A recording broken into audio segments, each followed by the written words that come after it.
Bonjour Céline, soyez la bienvenue sur l'antenne d'Europe 1. Bonjour. Quel âge avez-vous et d'où nous appelez-vous?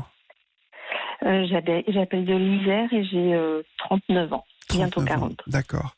Alors en mars 2018, on vous a diagnostiqué un cancer du sein localisé. Les premiers symptômes que vous avez ressentis, parlez-moi.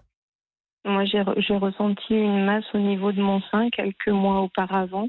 Oui. Je m'en suis pas particulièrement préoccupée pour diverses raisons. Et puis en mars 2018, on m'a passé les premiers examens et très rapidement, on en a conclu que c'était un cancer. Alors, parlez-moi de ces symptômes, parce que nombreuses sont les femmes qui écoutent aujourd'hui l'émission. Vous avez ressenti quoi exactement? Quel type de douleur? J'ai ressenti absolument aucune douleur, Oui. clairement. En revanche, j'ai ressenti une masse dans mon sein qui n'était pas comme peuvent être d'autres masses qu'on peut avoir au niveau des seins. Celle-ci, elle était particulière. D'accord.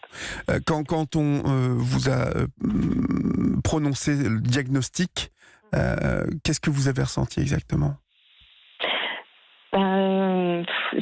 J'ai cru que je tombais de ma chaise. Bien J'ai sûr. cru clairement que je tombais de ma chaise parce que j'avais le sentiment que ça ne pouvait pas m'arriver, que j'étais jeune. Mhm.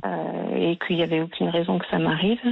Donc voilà, ça a été assez difficile sur le moment. Et puis finalement, enfin pour ma part en tout cas, ça a été assez rapide. Ce moment d'abattement a été assez rapide. Et ensuite derrière, je suis passée en mode guerrière. Alors, c'est quoi ce mode guerrière? Expliquez-moi.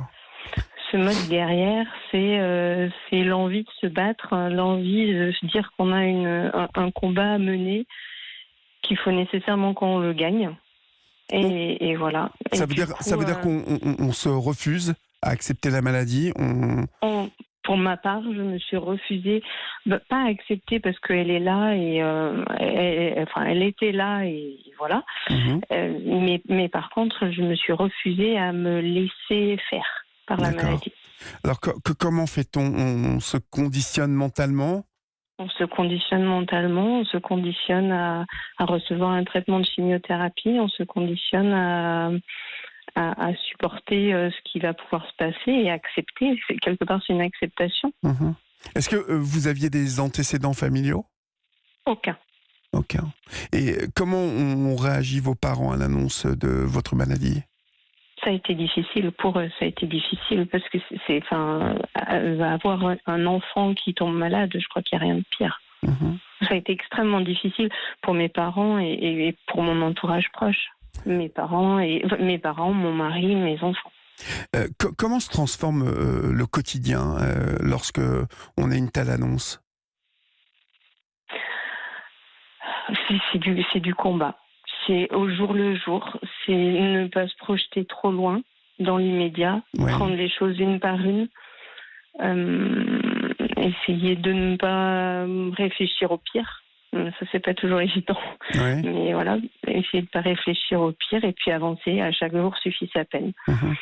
Alors, lorsque je vous écoute, justement, je me demandais, c'est votre combat à vous, à 80-90%, ou est-ce que c'est le combat de vos enfants, de votre mari? Est-ce qu'on sent C'est le combat de la famille. de la famille? C'est mon combat. Oui. C'est le combat de mon mari, de mes enfants, de mes parents et de tous mes proches, clairement. Parce qu'ils m'ont accompagné tout le long et on a besoin, l'entourage est extrêmement important dans ces périodes-là. Mhm. Vous êtes arrivé, vous avez vaincu ce cancer. Mhm. Mhm. Oui. Et alors? Aujourd'hui, je suis en rémission depuis 1 an. Mhm. Quel sentiment vous habite aujourd'hui par rapport à cette première victoire? Il y a une certaine forme de fierté Ouais. à se dire qu'on est allé au bout de quelque chose qui n'était pas évident. Ouais.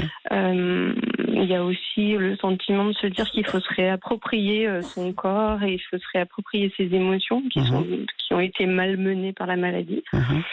Mais avec une volonté d'aller de l'avant, peut-être 2 fois plus vite qu'avant, sans doute. Mhm. Donc voilà.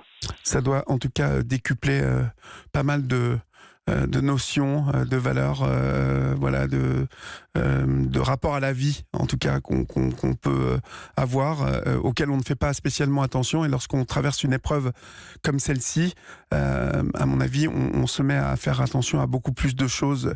Merci infiniment, Céline, pour votre appel et votre témoignage.